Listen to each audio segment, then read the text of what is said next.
Cal, BHP UK, and it's time to don the red gloves because we are about to start some design work on a replacement exhaust for the Honda Hornet.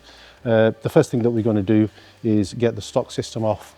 We're going to scan that with a 4 arm. That gives us an idea of how much space we've got to play with, what Honda have done with the system as standard, and then we'll start to put together a prototype, test it on the floor bench, put it on the bike, test it again on the dyno to make sure that what works on the floor bench actually works in the real world and gives us some sort of a tangible gain as far as performance is concerned.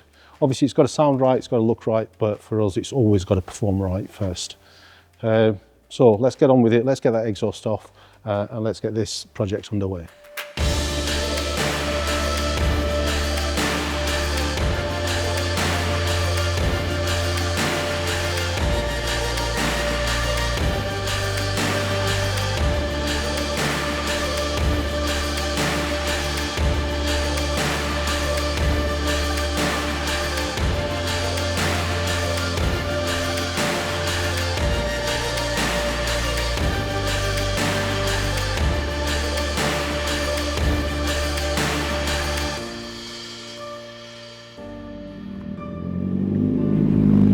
Welcome to the start of our journey into developing a decatted system for our development Honda CB1000 Hornet.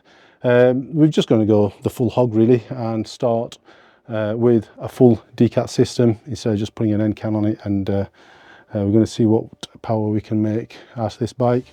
This is our first prototype. It's not going to be the final edition. I already know that to be the case. However, we do need to do a little bit of data collecting on this design, see how it's altered the airflow, see how it's altered what the bike does on the dyno and how it reacts to fueling with the back pressure that we're running at the moment. So without further ado, let's get it run up, let's get the data collecting done, and being the nerds that we are, we're just going to absolutely love going through all of that data upstairs. Let's get on with it.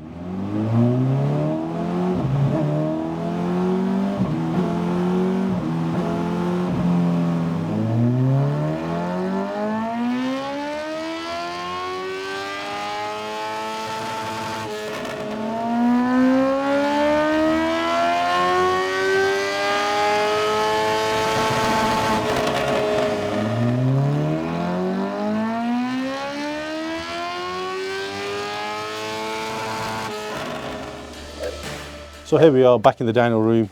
Honda's ready to go with the version 2 exhaust system that we've made for it. We have made some major changes to the design. One is to improve the flow, and two, we've kind of tidied up the rear end a little bit as well. That's more for aesthetics, not really my department, but it's the front end that I'm really excited about.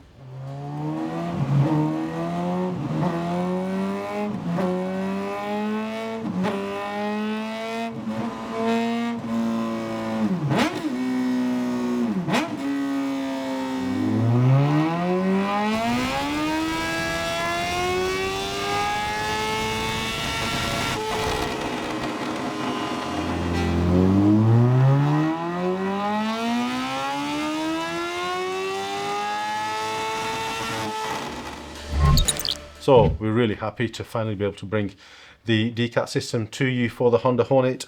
We really are happy with what we've been able to achieve with this system. It has been quite a while coming. We've been working on this bike since it was launched, and we managed to get one back in February, was it? I think 2025.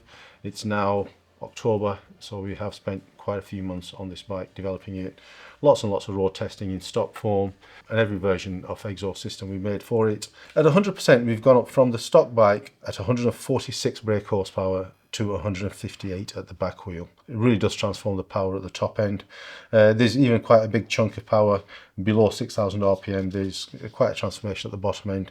Not really a huge amount to be gained at the mid-range, but above 9,000 the bike then just carries on producing power, and we have removed a lot of the restrictions that Honda have put into the bike. That is only half the story, because at 50% throttle and below, the bike is absolutely transformed. You can see the power plot here at 50% acceleration opening.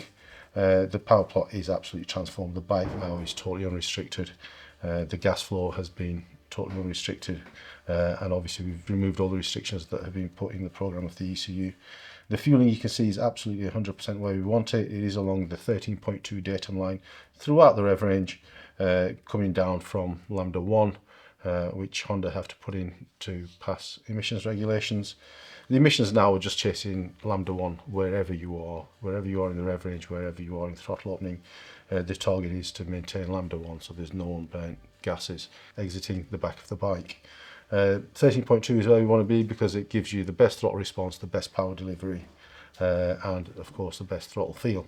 And you can see here on the torque plot, we've gone from 74 Newton meters of torque to 89. The bike just feels different to ride around the middle. There's an instant delivery of torque wherever you are in the rev range, whatever you're doing, wherever you are on the bike. As soon as you twist that throttle, the torque is there, it's immediate. The lower down you are in the throttle opening, the better the improvement. You can see here at 25%, different bike, absolutely different bike. The plot is smoother, it's creating more power, even above 7,000 RPM, the power doesn't fall off like it does on the stock bike. You get a really nice, smooth, linear power delivery and a smooth parabola right at the very end. As far as the torque's concerned, the bike now is delivering a huge amount more torque. It's gone up from 40 Newton meters to 55, a gain of over 35%. When you've got the accelerator open a quarter of the way, the torque delivery is totally different to the stock bike. Like it is at 50%, the torque response is absolutely immediate and there is no latency. And just because you're from across the pond, we don't feel like you should have a more restricted bike than us Europeans get. If you do have a Honda CB1000 in the States, the restrictions are heavier, and we can remove all of those for you, and you will end up with a bike that is delivering the same power as a modified bike in the UK or anywhere else in Europe. These systems can be supplied with our ECU flasher. This is a device that lets you read your ECU, send that file to us, we modify it, send it back to you. So wherever you are in the world, whether you're in Europe or in the States or anywhere else, you can benefit from a fully de-restricted Hornet and ride this bike as the factory intended. We really do hope you're enjoying what we're bringing to the channel. Please do hit the like, subscribe and the bell icon. It really does help us out, and we have got a huge amount of development in the pipeline and it will keep you notified of that.